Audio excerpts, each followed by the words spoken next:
Assalamualaikum. Rido, apa kabar hari ini, nak? Waalaikumsalam, kabar saya baik, Pak. Alhamdulillah. Apakah tahu sebab Rido dipanggil menghadap Bapak hari ini? Tahu, Pak, Apa? karena saya sering mengantuk dan tidur saat belajar di kelas, Pak. Baik, sangat manusiawi, setiap orang kalau ngantuk pasti tidur, entah itu siang atau malam.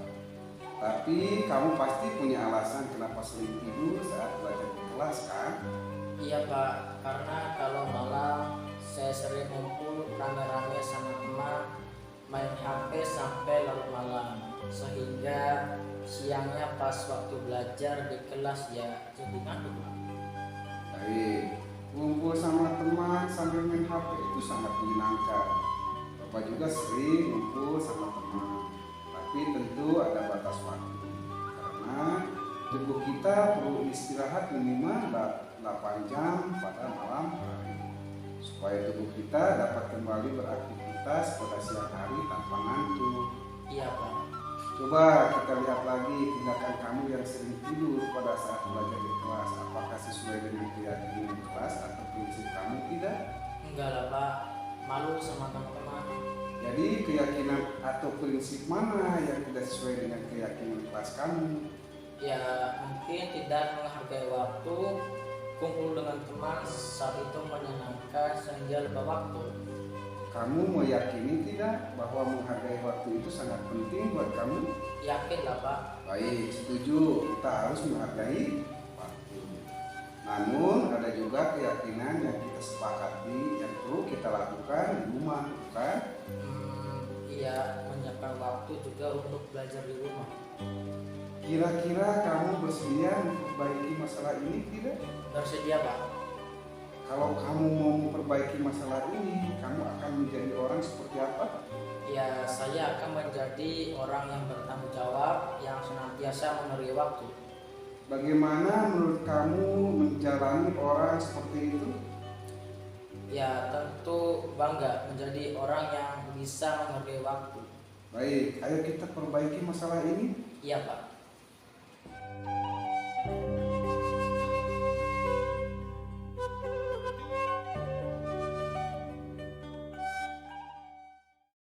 Assalamualaikum warahmatullahi wabarakatuh. Alhamdulillah, puji dan syukur marilah kita panjatkan kehadirat Ilahi, karena pada hari ini kita bisa bermuajah di sini untuk melaksanakan kegiatan in-house training diseminasi budaya positif, ya, yang akan disampaikan oleh Bapak sebagai calon guru penggerak angkatan 9 SMP Negeri 18 Kota Cirebon. Salawat serta salam tidak lupa kita limpah dan curahkan pada junjungan kita Nabi besar Muhammad SAW, keluarganya, sahabatnya, dan mudah-mudahan kita semua sebagai pengikutnya hingga akhir zaman. Amin. Yang terhormat Ibu Kepala SMP Negeri 18 Kota Cirebon, yang saya hormati Bapak Ecep Taryana selaku narasumber untuk kegiatan diseminasi ini, yang saya hormati Bapak dan Ibu guru SMP Negeri 18 Kota Cirebon yang insya Allah berbahagia. Bapak Ibu sekalian yang saya hormati, izinkan saya selaku pembawa acara menyampaikan susunan acara pada siang hari ini. Yang pertama adalah pembukaan, yang kedua adalah sambutan dari Ibu Kepala SMP Negeri 18 Kota Cirebon, yang ketiga yaitu acara puncak untuk penyampaian diseminasi oleh narasumber kita, yang keempat adalah penutup. Jadi cukup singkat ya, mudah-mudahan kita bisa melewatinya dengan baik. Baik, kita mulai saja untuk mempersingkat waktu. Kita mulai acara yang pertama yaitu buka. Marilah kita bersama-sama membaca basmalah untuk membuka acara. Bismillahirrahmanirrahim. Baik, kita beranjak ke acara yang kedua yaitu sambutan. Sambutan akan disampaikan oleh Ibu Kepala SMP Negeri 18 Kota Cirebon kepada Ibu Hajar Yayan Herbiati Dewi Tami, SPD. Disilakan.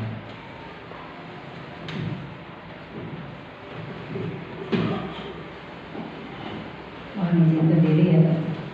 Bismillahirrahmanirrahim. Assalamualaikum warahmatullahi wabarakatuh. Alhamdulillahirabbil alamin. Wassalatu wassalamu ala asyrofil anbiya'i wal mursalin wa ala alihi washabihi ajmain. Yang saya hormati dan saya banggakan Bapak Ibu guru SMP Negeri 18 Kota Cirebon. Marilah kita bersama-sama panjatkan puja dan puji syukur kehadirat Allah Subhanahu wa taala, Tuhan yang Maha Esa, yang telah memberikan berbagai macam nikmat kepada kita semua sehingga di siang hari ini kita masih dapat berkumpul di tempat ini dalam rangka bersilaturahmi dan bertolak-ukur. Salawat dan salam semoga selalu tercurah limpahkan kepada junjungan kita Nabi besar Muhammad SAW beserta para keluarganya, para sahabatnya, dan insya Allah kepada kita semua sebagai penerus risalahnya. Bapak Ibu yang saya banggakan, alhamdulillah di siang hari ini kita masih berkesempatan untuk bertolak ilmi dalam tajuk in-house training diseminasi budaya positif yang akan disampaikan dan dipaparkan oleh salah seorang keluarga kita, guru SMP Negeri 18 yang sedang menempuh pelatihan atau pendidikan calon guru penggerak. Kenapa saya mensupport pada saat Pak Ecep meminta izin untuk melakukan diseminasi ini? Karena saya yakin apa yang dilalui oleh mungkin Bu Mei sudah mendahului ya, Bu Mei Yani, kemudian sekarang Pak Ecep, ini adalah suatu pengalaman yang sangat luar biasa. Tidak semua orang bisa melaluinya. Makanya oleh karena itu kenapa kemarin juga saya mensupport, saya ingin teman-teman yang lain yang ada di SMP 18 ini juga bisa mengikuti seleksi guru penggerak. Karena ada banyak sekali pengalaman dan ilmu yang bisa didapat, dan mungkin dari ilmu yang didapat itu bisa dibagikan kembali kepada teman-teman yang belum mendapatkan pengalaman dan ilmu tersebut. Dan insya Allah apabila kita melaluinya dengan penuh keikhlasan, apa yang sudah kita lakukan, keringat kemudian lelah kita, insya Allah akan diganjar dengan pahala yang berlimpah dari Allah. Dan namanya rezeki itu tidak perlu berupa uang ya. Kita mendapatkan rezeki untuk bertolak ilmi melalui calon guru penggerak dan bisa membagikan ilmu yang kita dapat kepada teman-teman yang lain. Insya Allah itu akan menjadi pahala yang mengalir kepada kita semua. Saya mohon maaf, mohon izin pada saat kemarin saya memberikan surat perintah tugas kepada beberapa orang teman untuk mengikuti ini, karena saya melihat prospek dan manfaat dari kegiatan ini sangat besar sekali. Dan walaupun mungkin Bu Mei atau Pak Ecep yang sudah meyani dan Pak Ecep yang sudah melalui ini tidak ada ambisi untuk apa-apa ke depannya, tapi ternyata dengan mengikuti banyak sekali manfaat yang akan kita dapatkan selain mungkin pengalaman dan ilmu ya. Mungkin kedepannya akan ada jejak karir yang lumayan bagus untuk teman-teman yang mengikuti pendidikan calon guru penggerak ini. Makanya punten masih ada jeda waktu 1 hari lagi kepada teman-teman yang kemarin sudah mendapatkan surat perintah tugas dari saya, barangkali bisa menyelesaikan atau barangkali mohon izin saya bertanya yang sudah beres untuk persyaratan pendaftarannya siapa saja? Mas Suci udah? Pak Sarif? Oh iya. Bu Gun, Bu. Mohon maaf ya, kita belajar mohon izin pada saat kita mendapatkan surat perintah tugas, apapun jeleknya saya di sini itu pimpinan, mohon direspon dengan baik. Karena memang pada saat saya memberikan surat perintah tugas seperti itu sudah terbayang apa manfaat yang akan didapat oleh Bapak Ibu semuanya.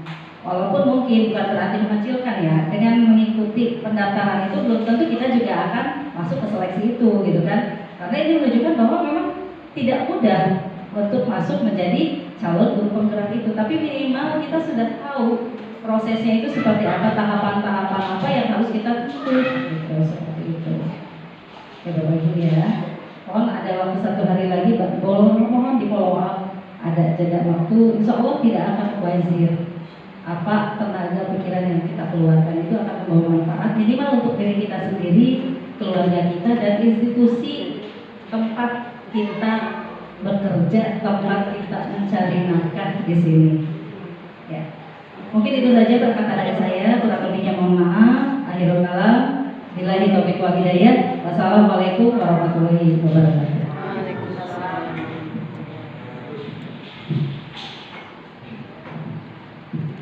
Terima kasih atas sambutannya dari Ibu kepada semuanya yang berkunjung.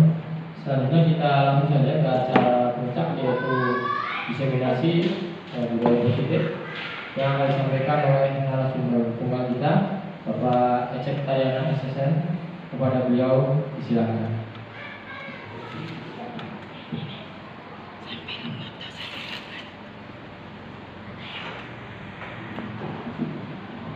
Bismillahirrahmanirrahim. Assalamualaikum warahmatullahi wabarakatuh. Bapak Ibu, mohon izin saya berdiri supaya saya lebih luasan bergerak. Yang saya hormati Ibu Kepala Sekolah Sekolah 18 yang sudah berkenan tadi dan memberikan sambutan, yang sebetulnya juga sudah memberikan support yang sangat luar biasa saya. Untuk Ibu Bapak Guru mengikuti jejak saya, jejaknya ini dan mungkin jejak-jejak yang lain. Bapak Guru, mari kita panjatkan puji dan syukur kehadirat Ilahi Rabbi, karena dengan karunia-Nya kita dapat berkumpul dalam momen yang sangat luar biasa juga menurut saya, karena ini bagian dari proses yang mendapatkan Islam. Selawat serta salam mari kita curahkan ke junjungan kita Nabi Muhammad SAW pada kepala kerabatnya, pada sahabatnya, sampai kita pada umatnya yang sudah diberikan pencerahan. Bapak Ibu yang saya hormati, ucapan pertama yang ingin saya sampaikan adalah terima kasih telah memenuhi undangan kami untuk hadir di acara diseminasi budaya positif. Izinkan saya merefleksikan diri setelah 2 bulan ini saya mengikuti kegiatan pendidikan ini, Ibu Bapak. Saya merasa ini ya parah banget, parah. Karena selama ini saya berada di zona nyaman dan tidak mau lagi untuk mendapatkan tantangan. Sehingga ketika mendapatkan tantangan ini luar biasa, bukan hanya kaget itu, tapi saya merasa tersiksa dengan soal itu. Tapi awal tahun saya bisa menikmatinya, bisa menjalaninya dengan baik, karena ternyata saya ketinggalan jauh dengan dia. Saya merasa saya belum apa-apa di sekolah. Walaupun pengalaman mengajar saya sudah belasan tahun, tapi saya merasa ketinggalan. paradigma pendidikan kita terus bergulir, baru lagi dan kebaruan lagi. Kalau kita tidak berusaha menyesuaikan, kita akan keluar. Sehingga saya malah menikmati perjalanan pembelajaran. Pendidikan ini saya anggap itu bagian dari balas dendam selama ini karena saya berada di Cunayama. Sehingga saya mulai lagi bangkit untuk mulai menata diri, bukan untuk orang lain. Saya berharap bahwa apa yang saya dapatkan tentu manfaat yang lebih utama untuk diri sendiri. Kemudian saya bisa juga menularkan ke teman-teman yang lain. Nah, masih 6 bulan ke depan lagi kalau dicatat saya mengikuti pendidikan. Mudah-mudahan saya bisa tetap sehat dan bisa menjalani sampai di sekolah ini pun ada yang sudah terdahulu mengikuti CGP dan beliau sudah menjadi guru penggerak. Bu Mei, terima kasih atas bimbingannya. Teman-teman juga yang lain yang tetap mensupport saya untuk tetap menjalani. Bapak Ibu, penting saya sampaikan ini karena ini mungkin menjadi pengalaman baru untuk saya. Mudah-mudahan ini akan menjadi pengalaman ibu bapak. Pertama kali saya ikut bahwa ini mengikuti kegiatan ini karena terdorong dari luar. Ketika itu Ibu Yati menelpon saya, tolong baca dari perwakilan SMP 18 untuk dari CGP. Saya pernah berpikir tentang CGP.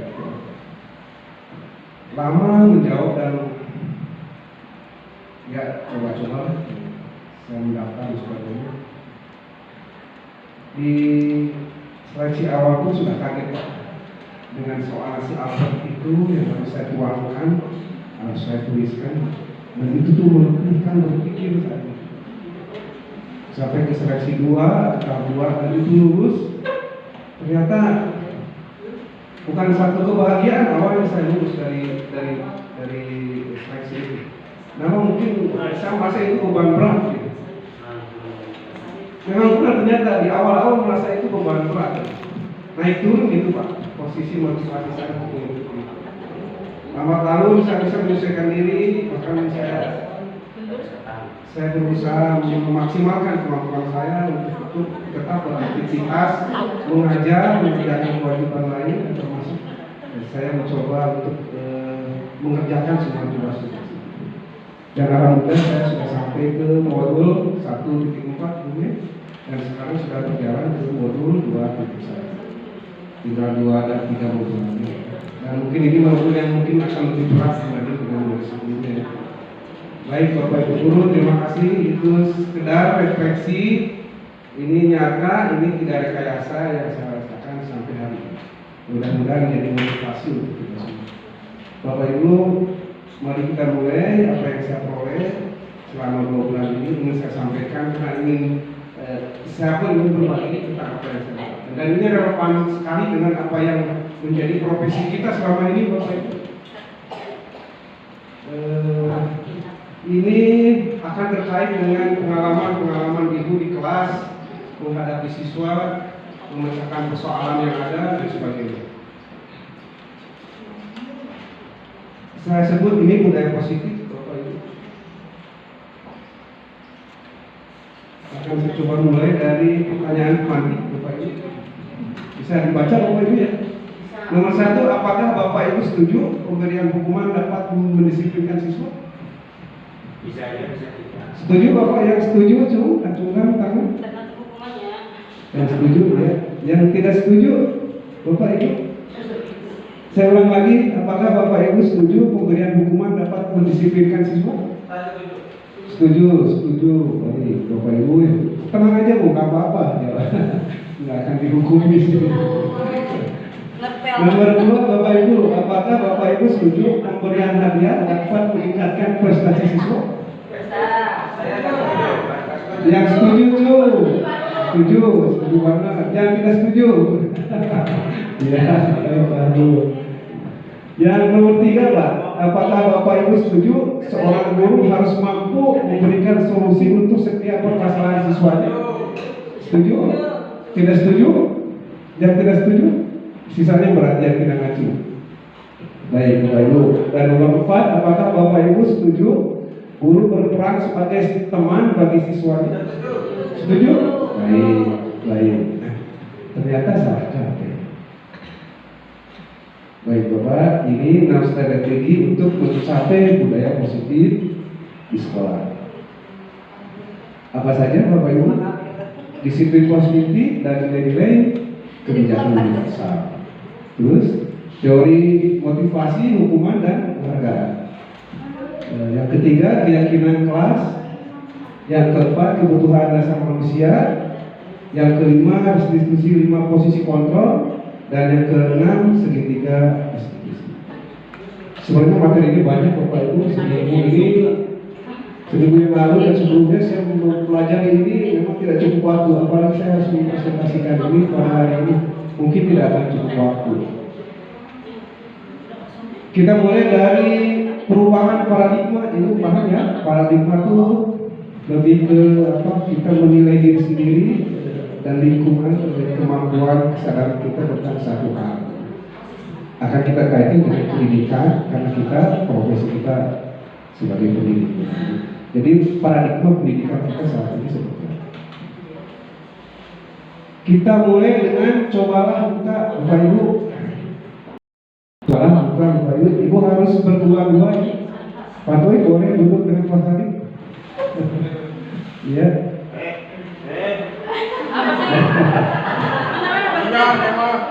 Tugasnya begini Bapak Ibu. Ibu salah seorang kepalakan tangan. Anggap bahwa di dalam tangan itu kepala tangan itu ada sesuatu barang yang berharga untuk masa depan ibu, dan itu milik satu-satunya yang paling berharga. Boleh Bapak bayarkan atau yang sebelahnya Pak Sari atau orang lain sebelahnya berusaha untuk membukanya Pak. Kepala semuanya atau boleh dengan hati, dimarahi, boleh dengan disogok juga boleh. Oke, uang sebagainya. Boleh. Bagaimana caranya membuka kepala teman? Atau sebaliknya boleh dicoba sebaliknya. Ya. Baik, terima kasih Bapak Ibu. Ada pertanyaan berikutnya. Apakah Anda atau tadinya mengepalkan tangan, membuka kepala tangan Anda? Mengapa? Alasan Anda atau B? Bapak dan Bu tadi gitu membuka kepala tangan itu. Nomor 2 sama juga pertanyaannya. Nah ini jawaban nomor 1, nomor 2 itu asumsinya sama. Ada yang membuka, ada yang tetap gitu. Tapi yang terpenting pertanyaan ketiga ini Bapak Ibu, dalam kegiatan ini sesungguhnya siapa yang memegang kendali atau kontrol untuk membuka atau menutup kepala tangan? Diri sendiri. Demikian juga siswa kita. Selama ini kita punya asumsi untuk mengontrol mereka. Sampai kapan kita sebenarnya tidak bisa melakukan itu, tidak bisa. Karena anak sendiri mempunyai kontrol sendiri. Perubahan paradigma masuk Pak ya. Ini saya kutip dari Stephen Covey. Bila kita ingin membuat kemajuan perlahan, sedikit-sedikit ubahlah sikap atau perilaku Anda. Namun bila kita ingin memperbaiki cara-cara utama kita, maka kita perlu mengubah kerangka acuan kita. Ubahlah bagaimana Anda melihat dunia, bagaimana Anda berpikir tentang manusia. Ubahlah paradigma Anda, skema pemahaman Anda, dan penjelasan aspek-aspek tertentu tentang realitas. Realitas itu kenyataan hidup Bapak Ibu ya. Bagaimana seseorang bisa berubah dari paradigma stimulus respon ke pendekatan teori kontrol. Yang selama ini kita pakai cenderung adalah stimulus respon Bapak Ibu. Berhubungan dengan anak, berdekatan dengan anak, bahkan dengan orang dewasa pun. Begini Bapak Ibu perubahannya. Stimulus respon, realitas kebutuhan kita sama. Tapi di teori kontrol, realitas kebutuhan kita berbeda. Semua orang melihat hal yang sama. Di teori kontrol, setiap orang memiliki gambaran berbeda. Kita mencoba mengubah orang agar berpandangan sama dengan kita. Di teori kontrol kita berusaha memahami pandangan orang lain tentang diri. Perilaku buruk dilihat sebagai satu kesalahan. Di teori kontrol, semua perilaku memiliki tujuan. Orang lain bisa mengontrol saya, hanya Anda yang bisa mengontrol diri Anda. Ini seperti yang kita praktekkan tadi tadi. Saya bisa mengontrol orang lain, Anda tidak bisa mengontrol orang lain. Pemaksaan ada pada saat rujukan gagal, Bapak Ibu. Sedangkan di teori kontrol, kolaborasi dan konsensus menciptakan pilihan-pilihan baru. Dan yang terakhir, model berpikir menang kalah. Di teori kontrol itu model berpikir menang kalah. Ini Bapak Ibu perubahan yang diharapkan adalah perubahan cara berpikir kita tentang persoalan yang ada. Dari kebiasaan yang ada ke hal yang baru. Teori kontrol ini meyakinkan bahwa kita bisa menjalani kegiatan dengan lebih baik, atau mungkin pencapaian akan lebih baik.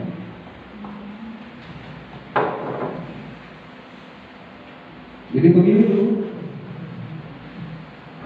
menurut Dr. William Glasser yang kemudian berkembang menjadi choice theory, meluruskan beberapa miskonsepsi tentang makna kontrol. Jadi selama ini kita berilusi, Bapak Ibu. Ilusi itu tahu maksudnya bagaimana? Kira-kira apa ilusi, Ibu? Bapak? Menghayal, Pak ya? Bukan kenyataan, ya? Bukan realita, bukan fakta gitu. Ilusi guru mengontrol murid. Selama ini kita punya peran yang cukup besar bahwa kita yakin kita bisa mengontrol murid. Padahal kenyataannya tidak bisa. Kalau kita melihat dari kontrol. Pada dasarnya kita tidak dapat memaksakan murid untuk berbuat sesuatu jikalau murid tersebut memilih untuk tidak melakukannya. Walaupun tampaknya guru sedang mengontrol perilaku murid, hal demikian terjadi karena murid sedang mengizinkan dirinya dikontrol dan selanjutnya. Ilusi bahwa semua penguatan positif efektif dan bermanfaat. Ternyata rujuk rayuan setan, rayuan mau diubah untuk mendidik anak melakukan sesuatu atau jangan melakukan sesuatu itu tidak. Itu hanya ilusi. Kemudian ilusi bahwa kita membuat orang merasa bersalah dapat menguatkan karakter. Sering Bapak Ibu bahwa cenderung kita bahwa kita cenderung mendoktrin anak dengan kesalahan-kesalahannya. Bahkan kita dengan sindirannya, dengan bahasanya, dengan perilaku kita, ini tidak mengubah apa-apa. Ilusi bahwa orang dewasa memiliki hak untuk memaksa. Banyak orang dewasa yang percaya bahwa mereka memiliki tanggung jawab untuk membuat murid-murid berbuat hal tertentu.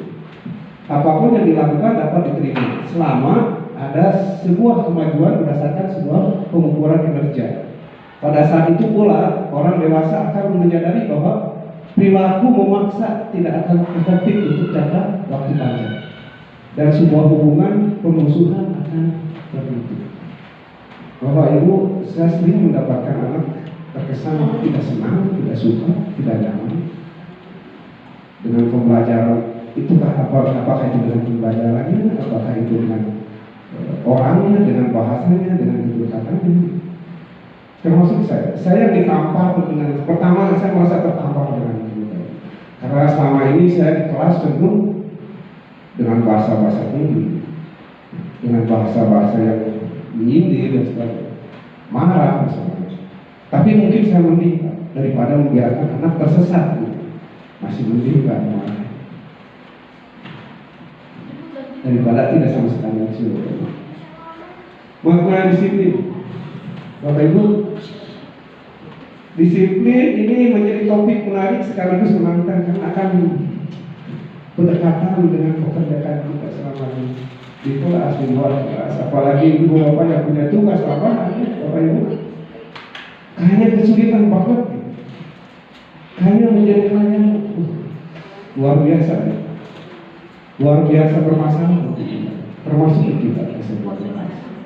Mungkin faktornya banyak, Bapak Ibu. Saya bisa melihat faktor kegagalan anak disiplin di sekolah tidak hanya dari luar internal di sekolah, tapi eksternal di luar juga cukup berpengaruh. Termasuk mungkin kaitannya dengan ekonomi dan sebagainya. Kesulitan gitu. Mari kita cari tahu Bapak Ibu.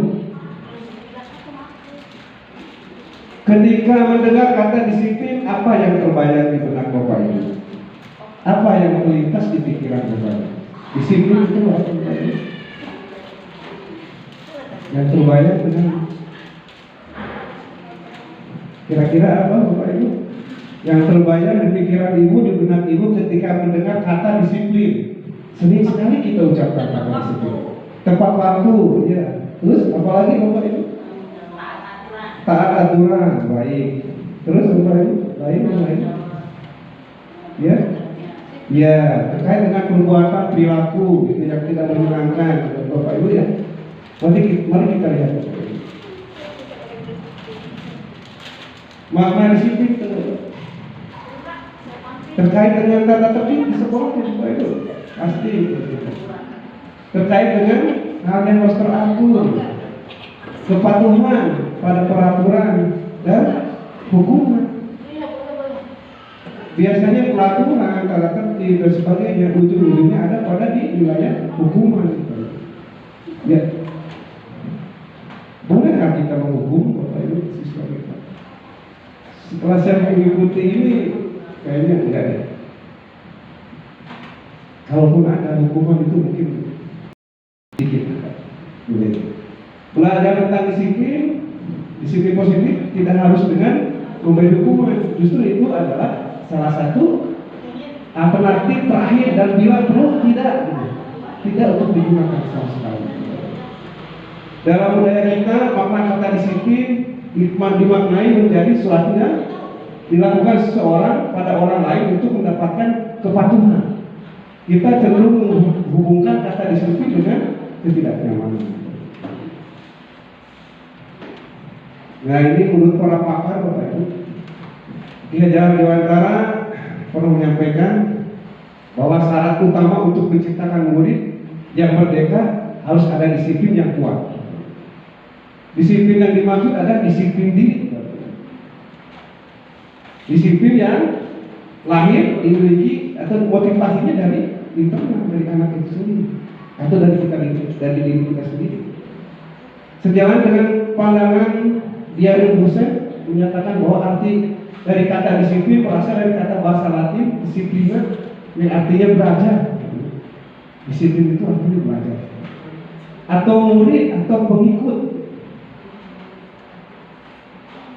Mengapa mereka mengikuti suatu aliran atau aturan atau ajaran tertentu? Sehingga motivasi yang terbangun adalah motivasi intrinsik, motivasi dari dirinya. Jadi selama ini pemahaman kita tentang disiplin jauh Bapak ya. Selalu kita temukan dengan harus taat, harus patuh, harus melaksanakan, kalau tidak dihukum. Dia juga menyatakan bahwa arti asli dari kata disiplin ini juga berkonotasi dengan disiplin diri dari murid-murid Sokrates dan Plato. Disiplin diri dapat membantu seseorang menggali potensinya menuju kepada sebuah tujuan mulia, sesuatu yang dihargai dan bermakna. Dengan kata lain, disiplin diri ia mempelajari bagaimana cara kita mengontrol diri, dan bagaimana menguasai diri untuk memilih tindakan yang mengacu pada nilai-nilai yang kita hargai dan tercapai tujuan mulia yang diinginkan. Ya, boleh Bapak Ibu. Di sini kan berbicara mengenai disiplin. Tadi Ya. ada hukuman, ada reward. Nah, menurut saya ya kita kan anak-anaknya masih mengungkapkan perasaan aja itu masih susah. Ya. Mengekspresikan diri itu masih sangat susah buat anak-anak. Ya. Menurut saya ini kedisiplinan yang kita coba bangun dengan mungkin dengan hukuman, mungkin dengan reward, dan itu sebenarnya membuat membimbing mereka supaya apa yang sesuatu itu bisa menjadi kebiasaan mereka, jadi habituasi ya. Maksudnya menjadi kebiasaan. Jadi maksudnya kalau motivasi sendiri yang muncul secara sendiri mungkin belum langsung ya. Mungkin nanti kalau mereka sudah dewasa gitu. Pertanyaannya? Pertanyaannya ini kan tadi hukuman kalau bisa jangan. Disiplin itu harus dari sendiri. Nah, sedangkan yang kita berikan ke anak-anak itu adalah menjadikan disiplin itu mereka terbiasa kebiasaan supaya mereka terbiasa. Ya. Jadi begini Bapak Ibu, terkait dengan hukuman atau pemberian hadiah dan sebagainya, nanti akan kita urai juga argumen-argumennya. Tapi sebenarnya itu bukan dilarang, bukan tidak boleh. Silakan Bu, itu selama memungkinkan. Tapi menurut kita sejalan dengan pengetahuan baru, sejalan dengan paradigma baru tentang pendidikan kita akan melihat dari sekian banyak sudut pandang tentang satu persoalan disiplin tadi. Kalau bentuknya pembiasaan, saya setuju. Yang hanya kita bisa lakukan adalah pembiasaan, Bapak Ibu. Kebiasaan baik, mulai dari teladan, seperti dan tidak bisa juga menjamin Bapak Ibu bahwa anak disiplin di sekolah, disiplin juga di rumah. Bahwa anak sembahyang ke sekolah belum tentu di rumah. Karena belum ada koneksi Bapak Ibu dengan orang tua, dengan lingkungan, dengan masyarakat. Tapi kita hanya punya upaya untuk perbaikan minimal untuk budaya positif di lingkungan sekolah. Tapi kita coba bahas lagi hal lain yang mungkin bisa kita pahami juga. Saya lanjutkan Bapak. Makna disiplin dengan kata lain seorang yang memiliki disiplin berarti mereka bisa bertanggung jawab terhadap apa yang dilakukannya. Karena mereka mendasarkan tindakan mereka pada nilai-nilai kebijakan universal. Sebagai pendidik tentu tujuan kita adalah menciptakan anak-anak yang memiliki disiplin diri sehingga mereka bisa berperilaku dengan mengacu pada nilai-nilai kebijakan universal dan memiliki motivasi prinsip. Jadi disiplin positif adalah belajar bagaimana cara belajar bagian. Disiplin positif itu adalah bagaimana belajar cara kita mengontrol diri dan bagaimana menguasai diri untuk memilih tindakan-tindakan yang mengacu pada nilai-nilai yang kita hargai agar mencapai tujuan yang apa bisa dipahami Bapak Ibu? Nilai-nilai kebijakan universal. Bapak Ibu setelah memahami tentang makna disiplin positif yang dikemukakan oleh Kadek Dewantara maupun yang dosen, di mana kedua pakar pendidikan mengartikan disiplin sebagai bentuk kontrol diri. Disiplin itu bentuk kontrol diri, yaitu belajar untuk kontrol diri agar dapat mencapai satu tujuan. Kontrol diri itu bahkan disampaikan Kadek Dewantara, kalau kita tidak bisa mengontrol diri kita sendiri, tentu butuh orang lain untuk mengontrol. Itu terkaitnya dengan penjajahan. Jadi kita merdeka itu salah satunya bahwa kita kuat dengan kontrol diri, kuat dengan disiplinnya. Disiplin yang keluar dari diri kita. Jadi kalau kita mesti ada orang lain yang mendisiplinkan kita.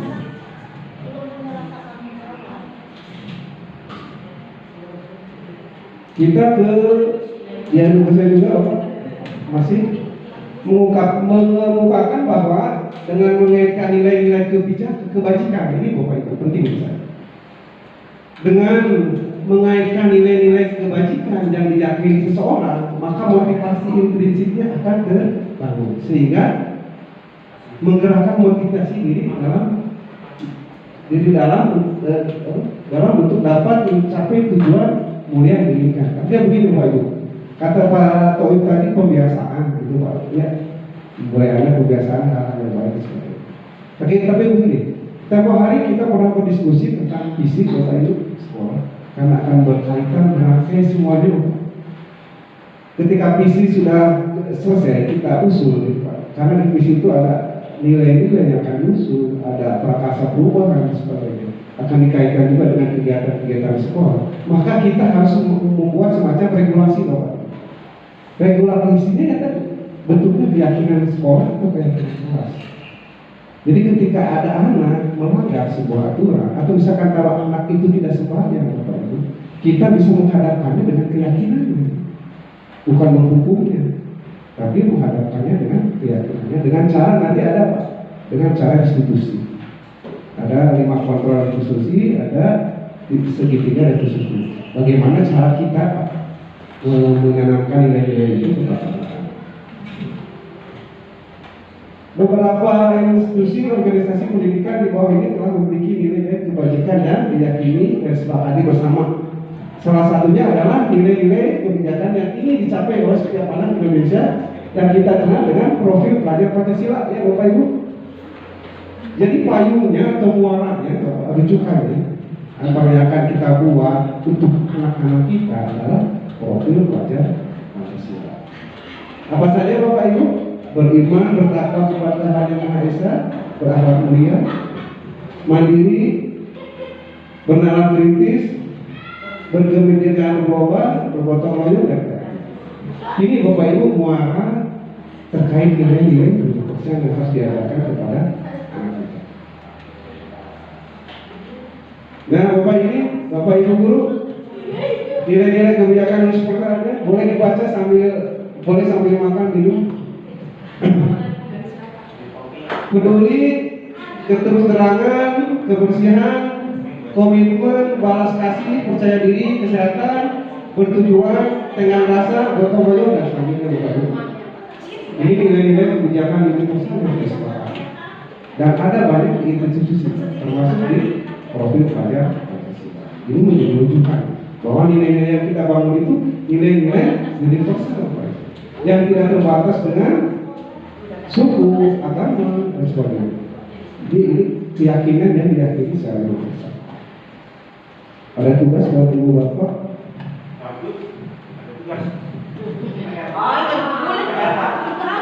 Bapak Ibu silakan pilih salah satu nilai kebajikan tadi Bapak Ibu.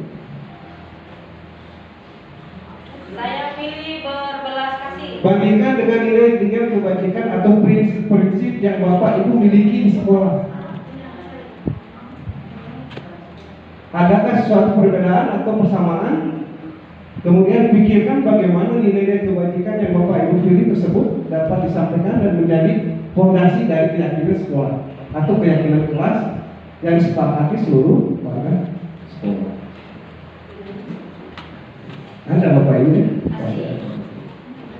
Jawabannya bisa Ibu simpan dulu, bisa Ibu renungkan dulu, terus kita kaitkan dengan kita sekarang, dengan sekolah kita.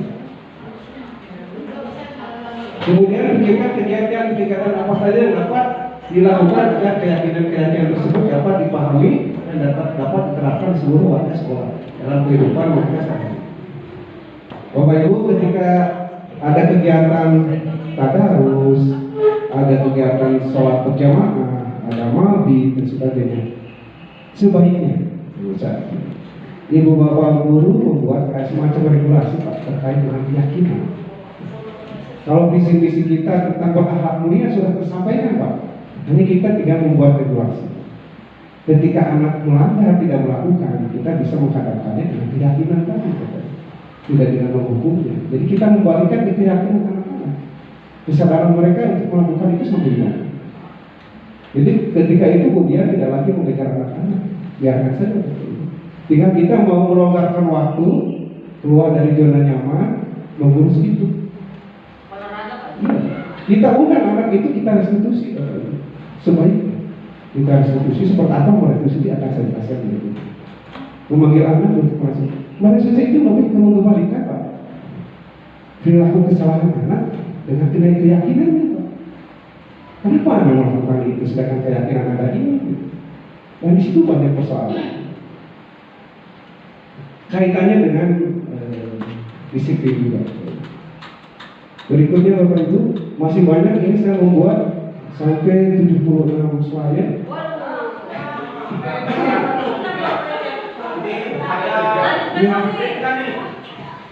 Kita percepat saja Bapak Ibu ya. Besok lagi jam 10. Tiga motivasi perilaku manusia Bapak Ibu. Saya ingin bertanya juga ke Bapak Ibu. Jadi Bapak Ibu berangkat pagi itu motivasinya kenapa sih? Puasa di rumah. Mungkin ada yang memilih karena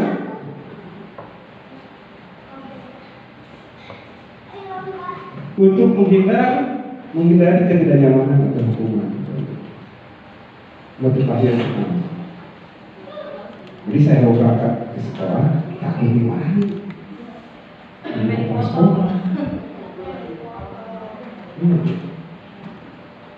Kemudian motivasi berikutnya untuk mendapatkan imbalan atau penghargaan dari orang lain, termasuk penghargaan senyuman dan sebagainya. Itu menjadi motivasi Bapak Ibu datang ke sekolah atau kegiatan atau perilaku yang lain. Dengan siswa pun sama Bapak Ibu. Yang terjadi itu mereka tidak berangkat, ada yang karena uang sangunya besar, saya kalau mau diambil daripada ke sekolah uang sangunya hangus, mungkin berangkat gitu.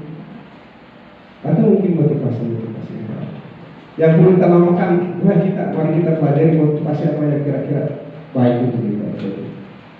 Motivasi yang ketiga,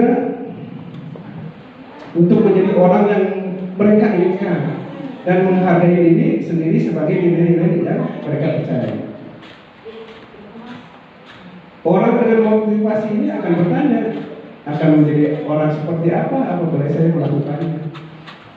Berbeda dengan ini Bapak Ibu. Akan bertanya apa yang akan saya dapatkan apabila saya melakukannya. Jadi kita pilih yang mana Bapak Ibu? Ini motivasi. Jika mudah-mudahan semuanya bisa termotivasi dari kita percaya dengan nilai-nilai itu, kemudian kita bisa menjalannya.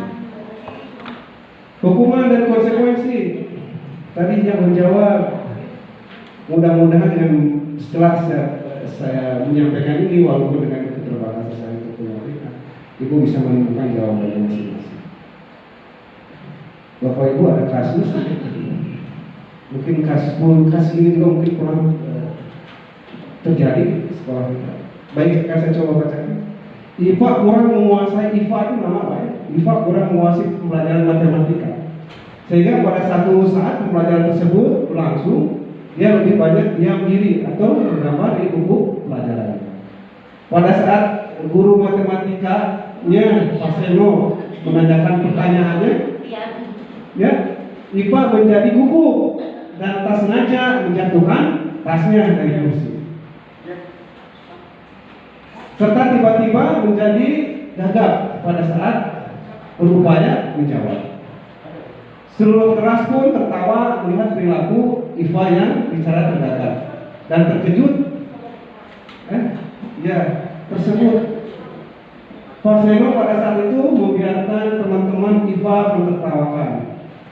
Iva yang tergagap dan malu luar biasa dan malah minta Iva untuk maju ke depan dan berdiri di depan kelas sambil menunjuk hidungnya ke depan, mungkin karena tidak bisa menjawab pertanyaan Pak Seno.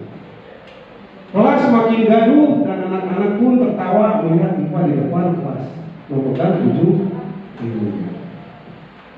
Pertanyaannya Bapak Ibu, apakah Bapak Ibu setuju dengan tindakan Pak Seno terhadap Iva? Tidak, Bapak Ibu pasti semuanya. Mengapa Bapak Ibu? Iya, itu sudah.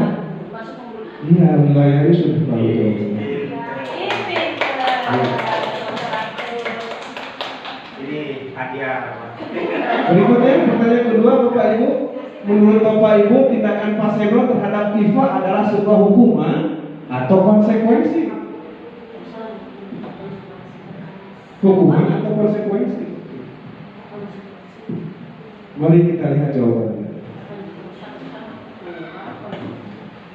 Hukuman, konsekuensi, dan restitusi. Tadi Bapak sudah saya singgung sedikit.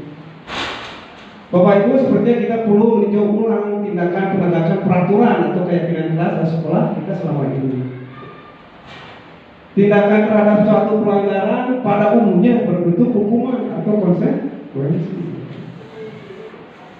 Dalam topik ini akan kita bicarakan program disiplin positif yang dinamakan restitusi. Restitusi adalah proses menciptakan kondisi bagi murid untuk memperbaiki kesalahan mereka sehingga mereka bisa kembali pada kelompok mereka dengan karakter yang lebih kuat. Yang berasal juga betul. Restitusi juga merupakan proses kolaboratif antar yang mengajarkan murid untuk mencari solusi untuk masalah mereka. Ketika saya membuat pertanyaan di awal itu, guru yang harusnya melakukan semua atau menyelesaikan semua urusan sekolah, siswa tidak mungkin.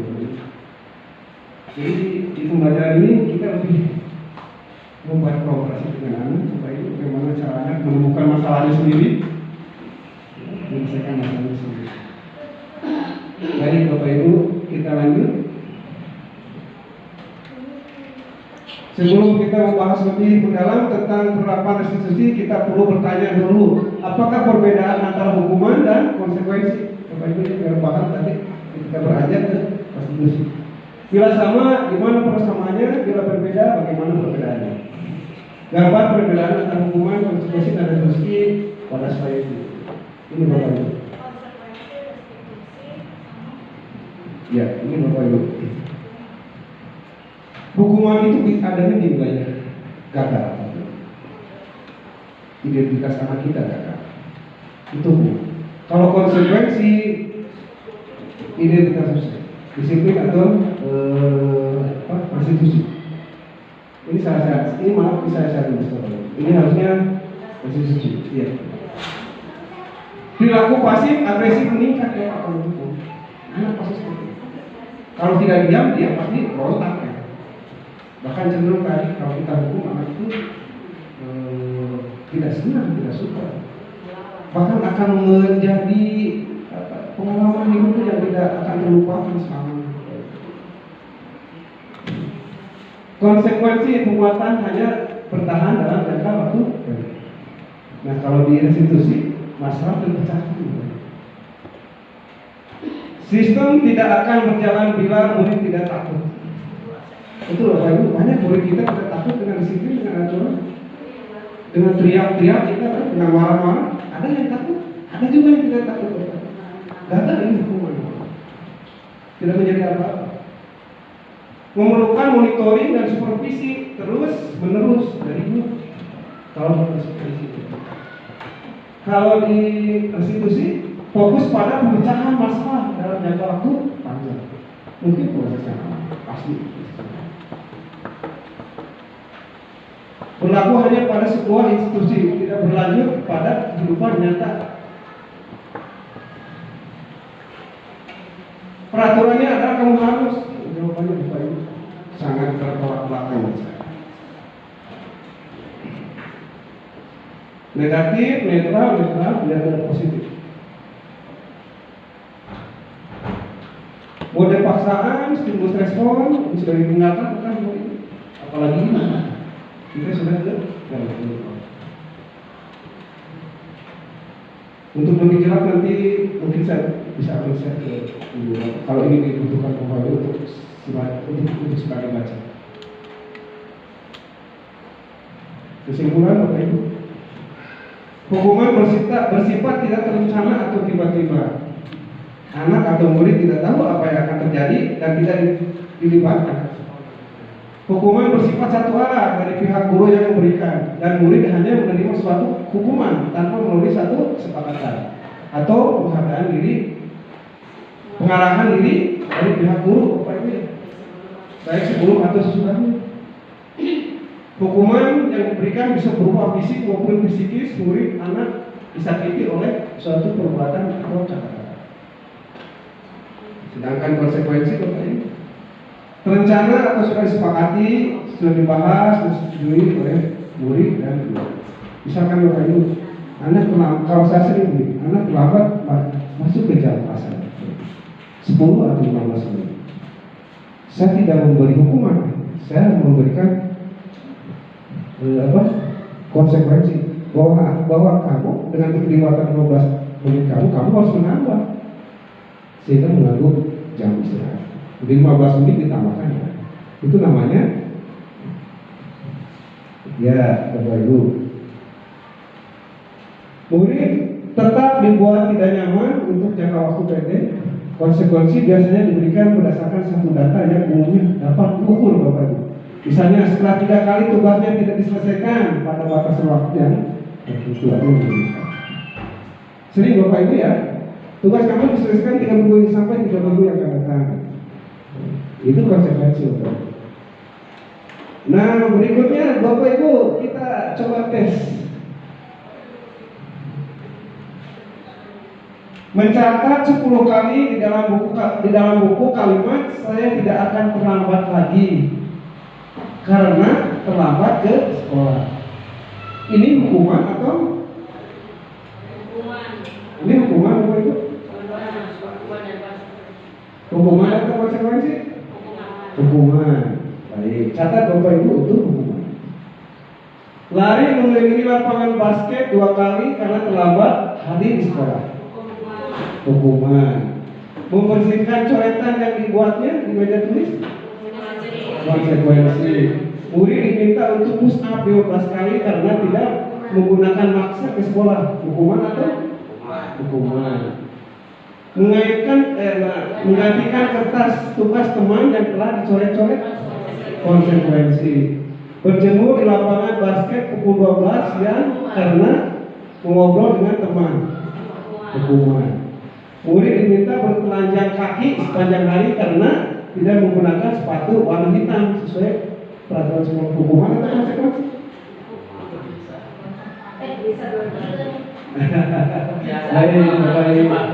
Ini jawabannya Bapak Ibu. Konsekuensi Bapak Ibu. Jadi anak mencopot sepatunya karena anak tidak memakai sepatu hitam. Nah, pilihannya mending dia pakai sepatu atau tidak pakai sama sekali. Nggak apa-apa pakai sepatu. Ya. Pakai sepatu. Ya. Sebenarnya kedua-dua ini tidak boleh Bapak Ibu. Kedua-dua ini tidak boleh. Karena ada jalan keluar, ada solusi yang lain yang bisa kita lakukan. Mungkin saja Bapak Ibu anak melanja kaki lupa pakai sepatu warna hitam karena ada tertentu persoalan lain di rumahnya, bukan hendaknya. Iya, siapa tahu nggak punya. Atau mungkin merek brand warna hitam terlalu mahal sehingga tidak mampu untuk dibeli. Dan sebagainya. Dihukum oleh penghargaan Bapak Ibu. Tadi Bapak Ibu ketika saya membuat pertanyaan, hadiah itu akan menambah motivasi anak untuk belajar atau tidak? Tidak Bapak Ibu. Itu malah dihukum. Hukum dengan penghargaan. Ini Bapak Ibu saya catat juga di Al-Quran. Saat kita berulang kali menjanjikan hadiah kepada anak-anak agar berperilaku bertanggung jawab atau kepada seorang murid akan mempelajari sesuatu yang baru, kita sedang berasumsi mereka tidak dapat melakukannya atau mereka tidak akan memilih untuk melakukannya. Ini hanya asumsi ketika ini memberikan itu supaya anak mau. Semua anak berprestasi. Mungkin saja karena dengan sendirinya kalau dengan keyakinan itu bagus untuk mereka pelajari, yakini, mereka dengan sendirinya. Kegiatan pemantik. Bacalah kasus Ibu Anas berikut ini dan jawablah pertanyaan-pertanyaan yang diberikan. Ini kasusnya Bapak Ibu. Ibu Anas guru kelas 2 SD mendapatkan masalah murid-muridnya tidak bisa tertib berdiri antri di depan pintu kelas. Dan selalu berebut masuk ke dalam kelas setelah jam istirahat usai. Kalau tidak keluar itu bukannya tidak berebut cepat masuk kelas. Wah, masalahnya seperti itu.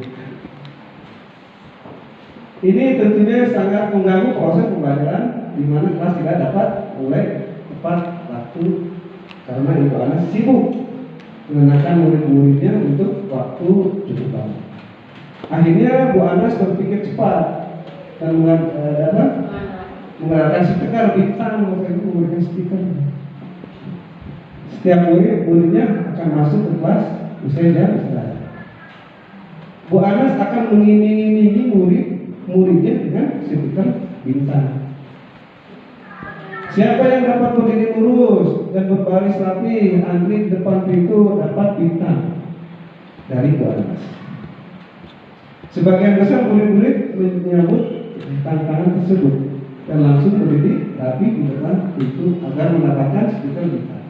Hal ini terus dilakukan Bu Anas selama beberapa minggu karena cukup berhasil membuat murid-murid berdiri rapi antri di depan pintu. Sampai pada suatu saat Bu Anas sakit Bapak Ibu dan terpaksa digantikan Pak Heru. Pak Heru tidak mengetahui tentang stiker bintang dan baru saja pada saat mau masuk ke kelas usai jam istirahat, murid-murid kelas 2 kembali berebutan masuk kelas.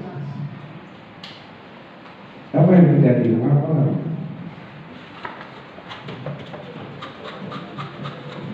Jawablah pertanyaan berikut berdasarkan teori motivasi yang telah Bapak Ibu pelajari tadi Bapak Ibu.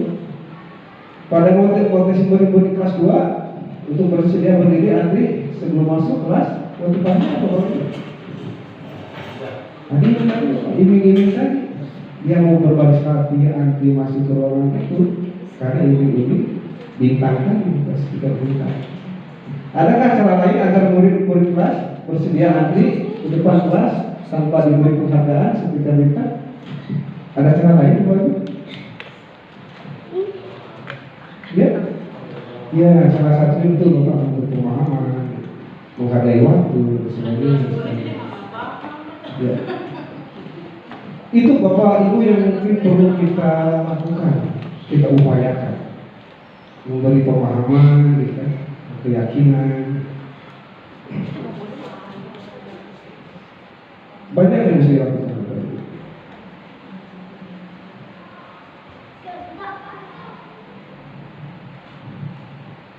Al-Fiqhun juga menjelaskan tentang hukuman. Penghargaan hukuman adalah cara-cara mengontrol perilaku seseorang yang menghancurkan potensi untuk pembelajaran yang sesungguhnya. Menurut Kau secara ideal, tindakan belajar itu sendiri adalah penghargaan sesungguhnya. Memberikan penghargaan pada seseorang kiranya sama dengan memberikan upah. Bapak, saya pernah, Bapak Ibu, ini pengalaman pribadi saya. Ketika saya kuliah, selesai menyelesaikan jilid satunya Pak mengajinya, begitu senangnya Bapak Ibu. Karena kan belajar dari buku jilid berikutnya yang maknanya berbeda. Itu Bapak Ibu yang sebagai penghargaan itu. Dan tidak usah kita renggut kebahagiaannya dan kegembiraannya dengan memberikan hadiah. Justru malah merusak Bapak Ibu.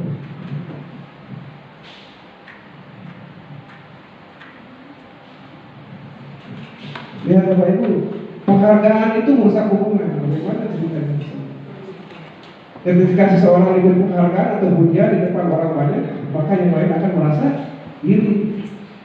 Dan sebagian dari mereka akan tidak menyukai orang yang diberikan penghargaan tersebut. Betul Bapak Ibu?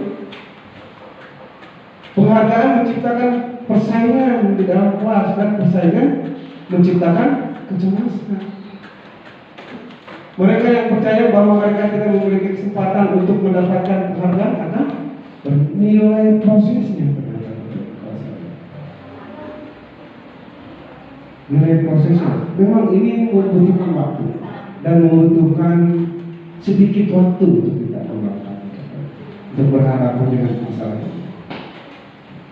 Kita akan cenderung selesai, tidak selesai semua masalah tanpa mempedulikan persoalan-persoalan. Nah, barunya keyakinan kelas baru ketiga, bahasan ketiga keyakinan kelas. Pertanyaan pemati, mengapa keyakinan kelas? Mengapa tidak peraturan kelas saja? Mengapa keyakinan sekolah tidak peraturan sekolah saja? Peraturan adalah segala yang harus ditaati dan dijalankan. Bentuknya petunjuk, perintah, ketentuan, dan patokan yang ditujukan untuk mengatur kehidupan. Sifat aturan Bapak Ibu. Sifat aturan itu bersifat memaksa dan harus patuh. Kalau tidak patuh akan sanksi.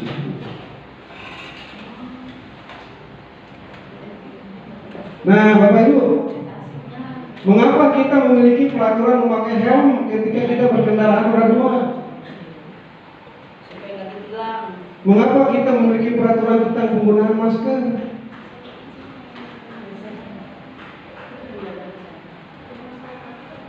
Kalau tidak pakai helm akan seperti apa?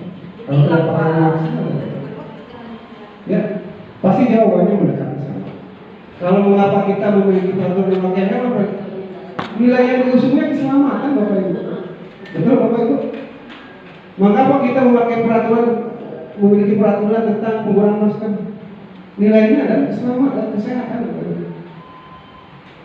Nilai keselamatan, kesehatan, nilai yang kita sebut sebagai satu keyakinan. Ini memberikan kita pemahaman ke anak itu melalui keyakinan tadi.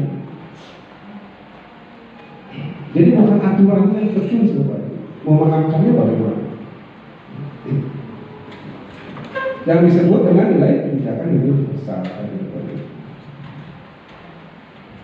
Nah ini kira-kira dengan keyakinan seseorang akan lebih termotivasi. Jadi sholatnya tidak karena orang lain atau karena disuruh, karena takut dimarahi, karena dihukum sebagainya. Dengan keyakinan seseorang akan lebih tergerak dan bersemangat untuk menjalankan keyakinan. Dan keyakinan memahami arti, tujuan dan nilai-nilai kebajikan yang terkandung di dalamnya. Baik ya. Apa itu keyakinan? Keyakinan dapat diartikan sebagai pandangan atau kepercayaan seseorang mengenai sesuatu yang diyakini benar, memiliki nilai-nilai kebajikan. Lalu apa itu keyakinan kelas? Kebenaran atau nilai-nilai kebajikan yang telah disepakati untuk dijalankan bersama di dalam kelas, bertujuan untuk membangun budaya positif di sekolah kelas. Sehingga sebaiknya memang kita membuat sebuah aturan, kemudian disederhanakan, diterjemahkan dalam bentuk keyakinan.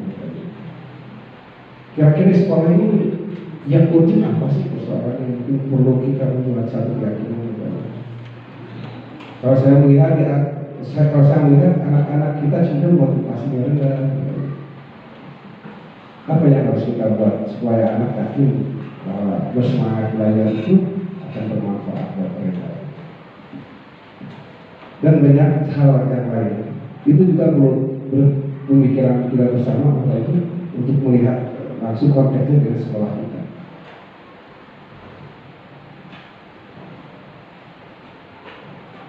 Bapak Ibu ada pertanyaan juga? Peraturan ini kembalikan barang ke tempatnya. Nilai kebajikan yang dituju apa Bapak Ibu? Tanggung jawab. Ya. Dilarang mengganggu orang lain. Apa nilai kebajikan? Ya. Ya. Dia menghargai orang lain bisa masuk Bapak. Terus ada yang lainnya Bapak? Empati Bapak. Hadir di sekolah 15 menit sebelum pembelajaran dimulai. Disiplin Bapak Ibu. Dilarang melakukan kekerasan. Apa itu? Empati, perdamaian. Dilarang menggunakan narkoba. Kesehatan Bapak Ibu. Pergantian atau menunggu giliran. Berempati, menghargai orang lain, gunakan masker, kesehatan, berjalan di kelas dan koridor. Sering kan kita melihat anak di kelas itu lari-lari, bahkan di sekolah itu anak di kelas main bola, bahkan di lorong itu so kejar-kejaran, kesantunan, berjalan di kelas atau kesantunan atau menghormati orang lain bisa dibawa. Tapi saya menjawab seperti ini Bapak Ibu. Saya menjawab menghargai orang lain, menghargai waktu, berdamai, kesehatan, berempati, kesehatan, menghormati orang lain. Nah ini Bapak yang perlu saya pikirkan, termasuk saya pun ketika belajar mencoba mau refleksi melihat kondisi sekolah kita. Nilai-nilai kebajikan yang dijadikan perhatian utama dari visi SMP 18 ini ada 3 Bapak ya. Kalau kita lihat dari visi yang lalu, tapi mungkin tidak bahwa visi kita perlu kita sempurnakan lagi.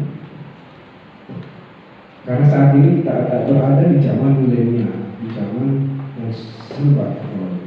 Sedangkan kata Ki Hajar Dewantara, kita harus mengajarkan anak di dunia ini Bapak, di zaman ini. Kalau tidak, ribut Pak kehidupan. Dan mereka tidak akan bisa hidup menjalani kehidupan nanti. Makanya mungkin penerapan teknologi dan sebagainya menurut saya penting Bapak di sekolah kita. Penggunaan pendidikan menggunakan teknologi. Anak-anak sembilan itu ternyata sudah bisa Bapak membuat presentasi dengan Canva. Termasuk ada salah satu contoh membuat poster di Canva.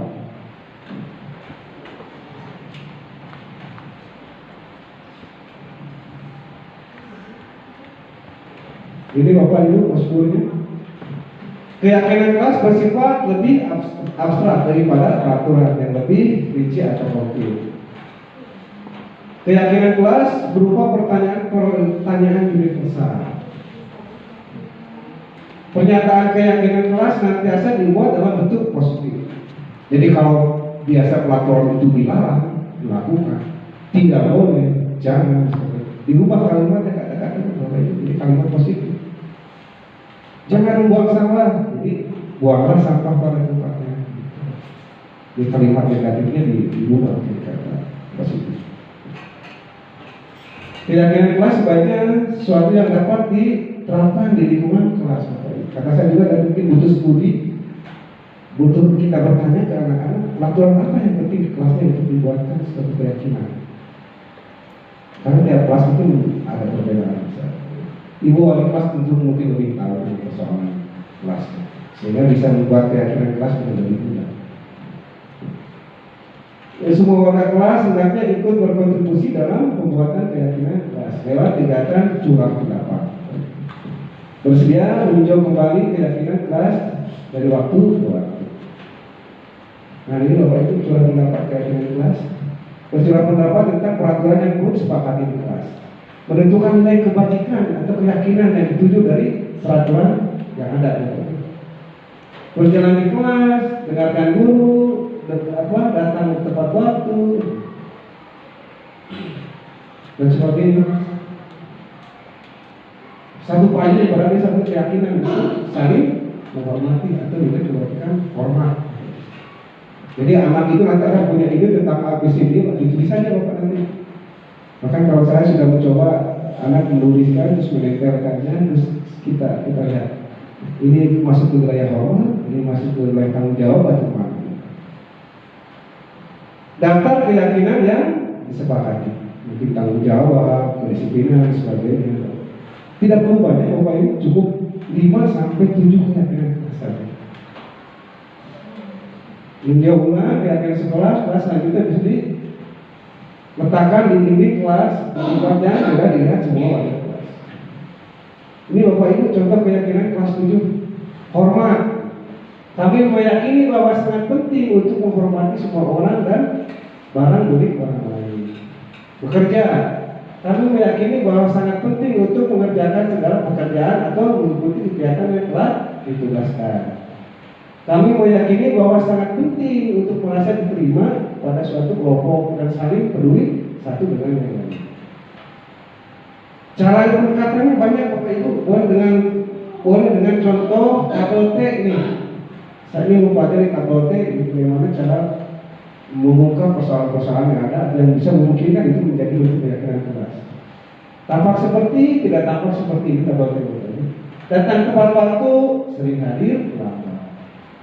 Menyapa teman dan guru setiap hari, acuh tak acuh kepada teman dan guru. Membalikan barang teman yang telah dipinjam dan mengucapkan terima kasih. Tidak mengembalikan barang yang telah dipinjam dan meletakkan sembarangan. Ini kebalikannya. Hormat, bekerja, juga. Dan ada lagi satu format Bapak itu mudah-mudahan itu tabel yang harusnya dibuat seperti Y gitu Bapak itu. Cuma kesulitan, bukan kesulitan terlalu banyak kita harus dimuat di slide ini. Yang terdengar satu orang berbicara, artinya yang lain diam. Yuk, saya bantu, kita bisa menyelesaikan ini bersama. Terima kasih, tolong ya, permisi, boleh saya pinjam, nanti akan saya segera kembalikan. Kata-kata itu bisa jadi mujarab untuk kemudian mendesain anak lebih teratur, tertata, berperilaku, berempati terhadap perasaan orang lain, memegang barang milik orang lain dengan izinnya, mendengarkan dengan seksama, senantiasa berbuat baik dan berbagi dosa. Yang terkenal dan berperilaku, dan satu lagi yang terlihat Bapak Ibu, tersenyum ramah, memberikan salam hormat, memberikan ruang bekerja, memberikan penggantian, postur tubuh yang kesimpulan Bapak Ibu, keyakinan kelas merupakan hasil diskusi. Dan selanjutnya, kalau peraturan kelas dibuat oleh ibu bapak guru tanpa kesepakatan mereka. Adapun kesepakatan setelah platform ini selesai dan tentu hanya sosialisasi, tidak melebihi.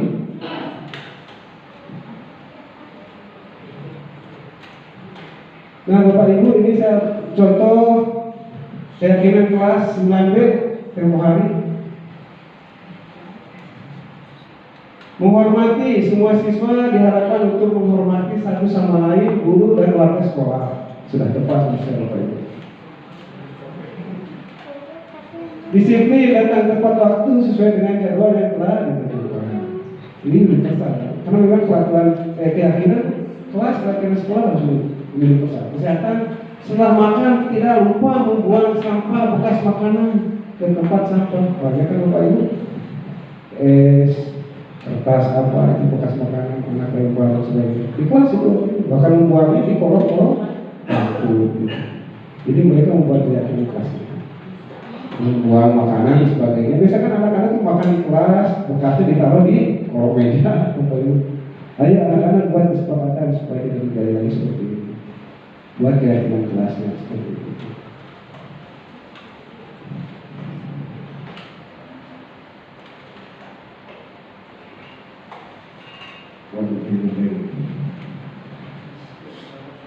Kayaknya udah capek udah balik.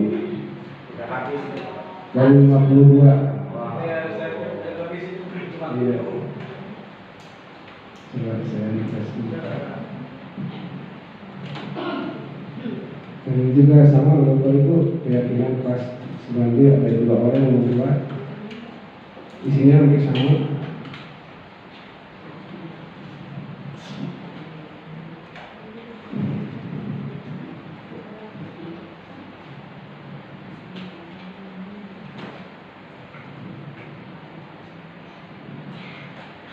Ulang lagi aja tak Bu? Jangan udah tanggung dari 50-an. Terima kasih Bapak, sudah selesai. Sedikit lagi Bapak Ibu, karena tanggung dan saya kalau bisa dicukas. Tadi keyakinan kelas Bapak Ibu ya, cara membuat prosedurnya.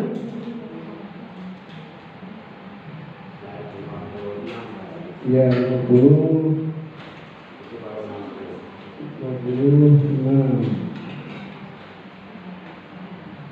Ya.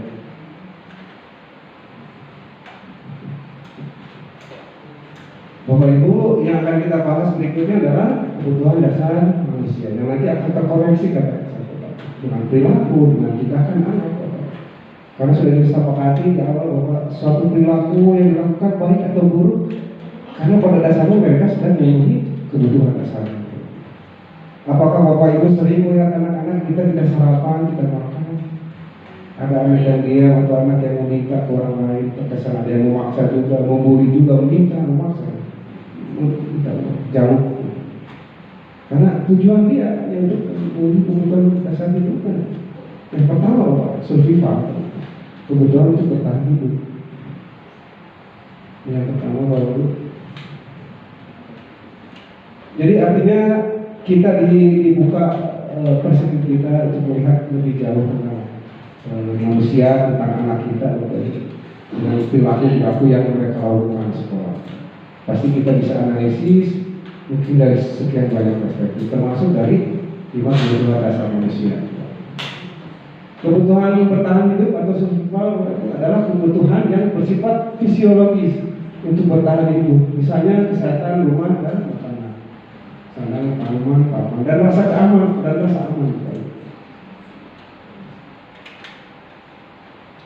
Kasih sayang dan rasa terima. Kebutuhan ini dan 3 kebutuhan berikutnya adalah kebutuhan psikologis. Kebutuhan ini untuk disayangi dan diterima meliputi kebutuhan akan hubungan dan koneksi sosial, kebutuhan untuk memberi dan menerima kasih sayang, dan kebutuhan untuk merasa menjadi bagian dari suatu kelompok. Banyak Bapak Ibu anak-anak itu yang merasa dirinya sendiri minder untuk membocilkan dirinya seperti itu. Tapi kita guru aduh tetap saja, atau guru hanya membiarkan. Padahal kita tahu bahwa anak itu mungkin persoalannya ada di situ. Ada satu kebutuhan dasarnya yang terpenuhi. Kebutuhan penguasaan dan kemampuan. Anak-anak juga kuat ingin semacam ada penghargaan ketika mereka menjadi kompeten, menjadi terampil, diakui atas prestasi dan keterampilan kita didengarkan dan memiliki rasa. Kemudian yang keempat, kebebasan. Kebutuhan untuk bebas adalah kebutuhan akan kemandirian, yaitu otonom, memiliki pilihan dan mampu mengendalikan arah hidup seseorang. Anak-anak dengan kebutuhan kebebasan tinggi menginginkan pilihan. Mereka perlu banyak bergerak, suka mencoba-coba, tidak terlalu terpengaruh orang lain, dan senang mencoba hal-hal baru dan menarik. Sebenarnya ini harusnya disimulasikan Bapak Ibu, tapi tidak cukup, harus sekian slide lagi Bapak. Ada kasus-kasus seperti itu.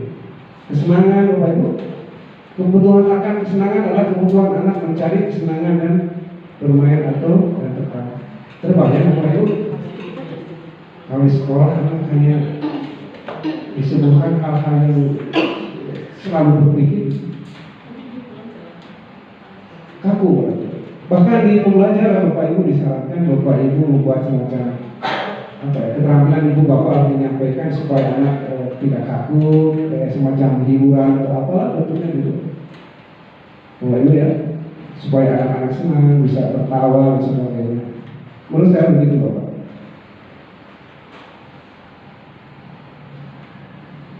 Nah ini Bapak Ibu restitusi 5 posisi kontrol. Ada pertanyaan dari Bapak mau apa? Apakah Ibu jadi teman, jadi apa, jadi apa? Sebaiknya jadi apa? Pertama Ibu, Bapak seorang penghukum. Kalau penghukum pasti Bapak itu saya sendiri merasakan itu, dan saya sering melakukan itu. Jadi yang tertampar pertama kali itu saya. Ketika saya mengikuti pendidikan ini, saya paham. Yang saya lakukan selama 13 tahun kebelakang ini salah. Seorang penghukum senantiasa mengatakan bahwa sekolah memerlukan sistem atau alat yang dapat lebih menekan murid. Lebih dalam lagi, guru yang menerapkan posisi penghukum akan berkata, patuhi aturan saya atau awas, kamu selalu saja salah. Selalu, pasti selalu. Yang terakhir, selesai.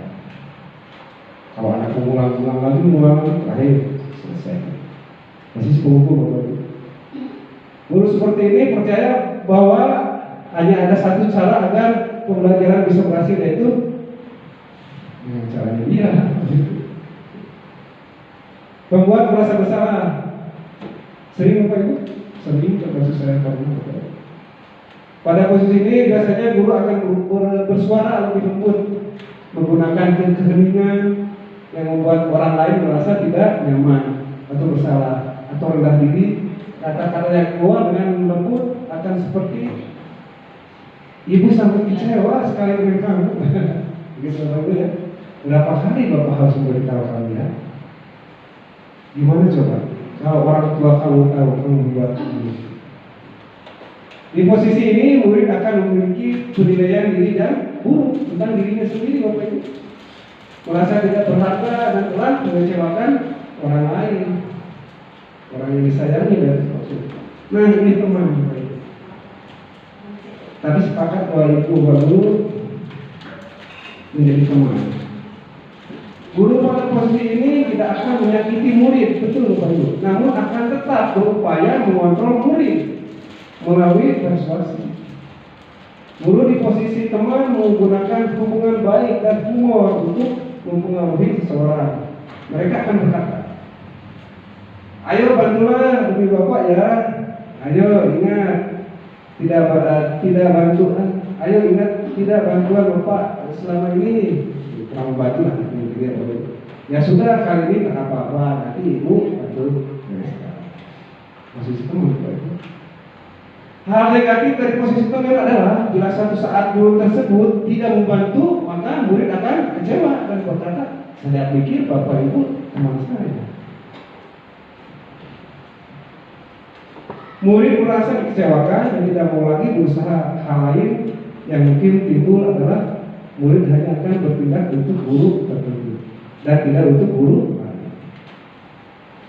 Murid akan tergantung pada guru tersebut. Ada Bapak Ibu yang seperti itu? Atau pernah? Kalau saya pernah. Pemantau Bapak Ibu.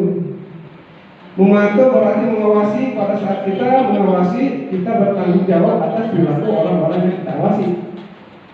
Posisi pemantau berdasarkan pada peraturan dan konsekuensi dengan menggunakan sanksi atau konsekuensi. Kita dapat memisahkan hubungan pribadi kita dengan murid sebagai seorang yang menjalankan posisi pemantau. Pertanyaan yang diajukan seorang pemantau, peraturannya apa? Jadi lebih terstruktural Pak. Kalau seorang pemantau itu terstruktur, memposisikan diri karena data-data yang mereka pahami, kalau ketahui tentang kaitan dengan aturan dan sebagainya. Jadi mengkaitkannya dengan aturan. Apa yang telah kamu lakukan? Saksi atau konsekuensi apa? Konsekuensinya. Seorang pemantau sangat mengandalkan penghitungan catatan data yang dapat digunakan sebagai bukti atas perilaku seseorang. Posisi ini akan menggunakan stiker, slip, catatan, daftar cek. Posisi pemantau sendiri berawal dari teori stimulus respon. Masih berada di stimulus respon pemantau yang menunjukkan tanggung jawab guru dalam pemantau. Nah, yang mungkin yang diharapkan yang menunjukkan posisi manajer, bukan untuk pemantau Bapak Ibu. Manajer adalah posisi di mana guru berbuat sesuatu bersama dengan murid, mempersilahkan murid mempertanggungjawabkan perilakunya, mendukung murid agar dapat menemukan solusi atas permasalahannya sendiri. Di sini penekanan bukan pada kemampuan membuat konsekuensi, namun dapat berkolaborasi dengan murid bagaimana memperbaiki kesalahan yang ada. Seorang manajer akan berkata, apa yang kita yakini? Karena Bapak Ibu perlu kita membuat keyakinan dan keyakinan sekolah, keyakinan kelas. Karena akan dihubungkan dengan ketika ada masalah. Apakah kamu meyakininya? Jika kamu meyakininya, apa kamu bersedia memperbaiki? Jika kamu perbaikinya hal ini menunjukkan apa tentang dirimu? Perubahan apa tentang dirimu? Apa rencana kamu untuk memperbaiki hal ini? Bisa jadi dalam praktek penerapan disiplin sehari kita akan kembali kepada posisi teman atau pemantau, karena murid yang ditangani belum siap diajak berdiskusi atau diundang melakukan diskusi. Namun perlu disadari, tujuan akhir dari 5 posisi kontrol seseorang guru adalah pencapaian posisi manajer.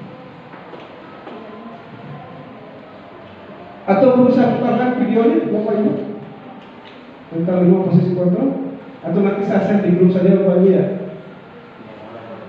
Setelah Bapak Ibu mengetahui tentang apa itu restitusi, tentunya Bapak Ibu ingin mengetahui bagaimana caranya menjalankan restitusi itu, bagaimana caranya. Dan dibahaskan dalam bukunya telah merancang sebuah tahapan untuk memudahkan para guru dan orang tua dalam melakukan proses untuk menyiapkan anaknya untuk melakukan restitusi bersama segitiga restitusi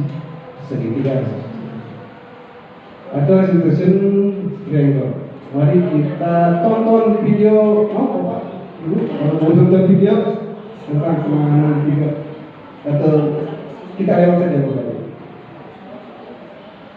Pembahasan langkah untuk sertifikasi sendiri Bapak Ibu. Langkah pertama adalah sisi pertamanya menstabilkan identitas Bapak Ibu. Sisi kedua validitas tindakan yang salah. Yang ketiga menanyakan keyakinan.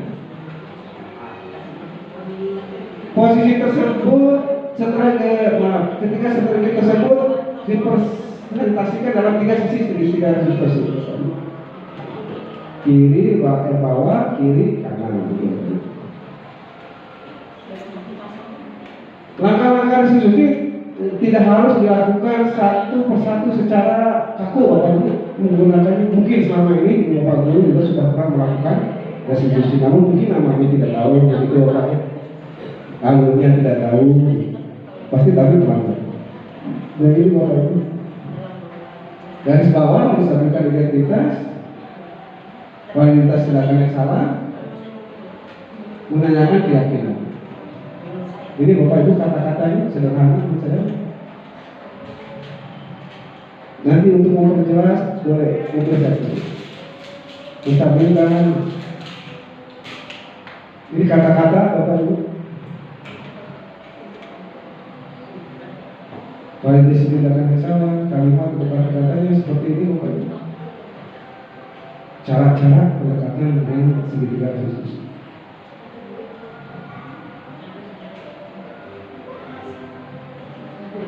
Jadi merubah keyakinan, merubah perilaku anak dari perilaku gagal ke perilaku sukses itu. Cara-caranya ada 3 cara atau 3 tahapan yang disebut dengan segitiga khusus. Terakhir menanyakan keyakinan.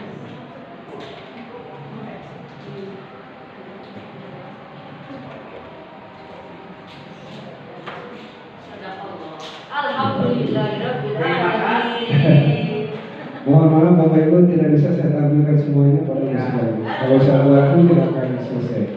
Insya Allah kalau Ibu berkenan nanti akan saya coba kirim video-video atau hasil-hasil kegiatan-kegiatan selama saya berproses. Namun yang jelas untuk dari saya sendiri Pak sudah merubah mindset, saya merubah pikiran saya, perspektif saya tentang bagaimana berhadapan dengan siswa. Jadi Bapak Ibu, selama ini kita terpaksa harus menyelesaikan tugas kurikulum pembelajaran yang harus sekian, targetnya sampai A sampai B, mengabaikan kita apa perilaku sikap. Nah di kurikulum mereka harus berjalan sama. Jadi sebenarnya tidak targetnya tidak tercapai, pencapaian kurikulum, pencapaian pembelajaran, itu proses pembelajaran yang jadi Bapak Ibu bagaimana secara leluasa mendekati anak, mengetahui persoalan-persoalan. Jangan kita abaikan hal itu. Mungkin sebaiknya kita mengajar dengan materi yang sederhana, tapi proses kita mengetahui persoalan-persoalan. Dan mudah-mudahan setelah Bapak Ibu dapat pencerahan ini bisa menjadi bagian kegiatan yang bisa kita lakukan di sekolah. Itu kira-kira yang bisa saya sampaikan. Mohon maaf apabila ada kata yang jangan kurang dipahami atau saya dari awal tidak untuk menggurui Bapak Ibu, saya hanya sekedar untuk sharing saja karena ini pun terkait dengan tugas saya harus mewakili. Terima kasih atas perhatiannya. Wassalamualaikum warahmatullahi wabarakatuh.